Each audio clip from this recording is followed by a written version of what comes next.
তোমরা যারা ক্যালকাটা ইউনিভার্সিটিতে বিএ হিস্ট্রি অনার্সে 4th সেমিস্টারে পড়ছো এবং তোমাদের ডিএসসিসি 5 পেপারটি রয়েছে, এই পেপারটির লাস্ট মিনিট সাজেশন 2025 নিয়ে আলোচনা করছি এই ভিডিওতে।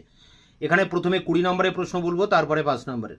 তো দেখো এখানে মাত্র 8টি প্রশ্ন তোমাদের জন্য এখানে রেখেছি 20 নম্বরের এবং 8টি 5 নম্বরের প্রশ্ন, অর্থাৎ 8টি করে প্রশ্ন এখানে রাখা আছে। এই 8টি করে প্রশ্ন করলে এর ভিতর থেকে সব প্রশ্ন কমন পেয়ে যাবে।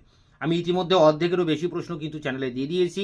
তোমরা ইউটিউবে গিয়ে বাংলায় লিখে এই সমস্ত প্রশ্নগুলো সার্চ করলে আমার দেওয়া ভিডিওগুলো পেয়ে যাবে। যদি না পাও তাহলে আমার হোয়াটসঅ্যাপ নাম্বার 8327540655 নাম্বারে হোয়াটসঅ্যাপ করবে, আমি উত্তরের লিঙ্কগুলি তোমাদেরকে পাঠিয়ে দেবো। এছাড়া ভিডিও ডেসক্রিপশন বক্সে এই সমস্ত প্রশ্নের উত্তরের লিঙ্ক দেওয়া রয়েছে। দেখো মার্কস 20 নম্বরের জন্য ডিএসসিসি 5-এর জন্য যে প্রশ্নগুলো করবে, ত্রিপাক্ষিক সংগ্রাম বা ত্রিশক্তি সংগ্রামের কারণ ফলাফল। পরেরটি ধর্মপাল ও দেবপালের অধীনে আঞ্চলিক শক্তি হিসেবে বাংলার উত্থান। 1 এবং 2 এই দুটির মধ্যে একটা প্রশ্ন 100% পরীক্ষায় কমন পাবে। এই দুটি প্রশ্নের উত্তর আমি এখনো দিইনি, 1-2 দিনের মধ্যেই এই দুটি প্রশ্নের উত্তর আমি দিয়ে দেবো। পরেরটি দেখো আদি মধ্যযুগে ভারতের সামন্ততন্ত্রের উত্থান ও বিতর্ক লেখো। এর অ্যান্সার আমি দিয়ে দিয়েছি। পরেরটি পল্লব স্থাপত্য ভাস্কর্য শিল্পের উপর প্রবন্ধ লেখো, এরও উত্তর দেওয়া আছে। পরেরটি চোল গ্রামীণ স্বায়ত্তশাসন ব্যবস্থার পরিচয় দাও। এই প্রশ্নটির উত্তর আমি 5 নম্বরের টিকাতে দিয়েছি, 20 নম্বরের অ্যান্সার খুব দ্রুত দিয়ে দেবো। চোলদের সামুদ্রিক কার্যকলাপের বিবরণ দাও, এর অ্যান্সার দেওয়া আছে। পরেরটি দেখো আদি মধ্যযুগে রাজপুতদের উত্থান সম্পর্কিত বিতর্ক, এর অ্যান্সার দেওয়া রয়েছে। পরেরটি আছে আদি মধ্যযুগের কৃষি ব্যবস্থার বিবর্তন বা আসতে পারে দক্ষিণ ভারতের গিল্ড।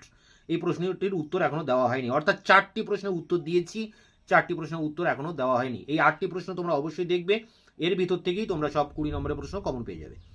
এরপরে দেখো মার্কস 5 অর্থাৎ 5 নম্বরের জন্য যে সমস্ত প্রশ্নগুলো করবে, আরবদের সিন্ধু বিজয়ের তাৎপর্য, পরেরটি শিক্ষার বিকাশে নালন্দা বিশ্ববিদ্যালয়ের ভূমিকা, পরেরটি পাল আমলে বাংলা সাহিত্যের বিকাশ, পরেরটি কৈবর্ত বিদ্রোহ সম্পর্কে টিকা লেখো, পরেরটি তরাইনের যুদ্ধের দ্বিতীয় যুদ্ধের গুরুত্ব, পরেরটি মাৎস্য ন্যায় সম্পর্কে টিকা লেখো, পরেরটি হর্ষচরিত সম্পর্কে টিকা লেখো এবং শেষ প্রশ্ন সুলতান মাহমুদ ও মোহাম্মদ ঘুরির ভারত আক্রমণের তুলনা। এখানে 8টি টিকা প্রশ্ন দেওয়া রয়েছে 5 নম্বরের। এই 8টি প্রশ্ন করলে তোমরা এখান থেকে টিকা আশা করি কমন পেয়ে যাবে এবং এই 8টি টিকা প্রশ্নের উত্তর আমি চ্যানেলে দিয়ে দিয়েছি, ভিডিও ডেসক্রিপশন বক্সে লিঙ্ক দেওয়া রয়েছে। তোমাদের বাদবাকি অন্যান্য পেপারগুলির লাস্ট মিনিট সাজেশন আমি আপলোড করে দিয়েছি, তোমরা দেখে নিও, সেগুলিরও লিঙ্ক দেওয়া থাকবে ভিডিও ডেসক্রিপশন বক্সে। দেখা হচ্ছে অন্য ভিডিওতে, ততক্ষণে চ্যানেলকে সাবস্ক্রাইব করে রাখবে, বন্ধুদের কাছে শেয়ার করবে। ভিডিওটি ভালো লাগলে অবশ্যই একটা লাইক দেবে।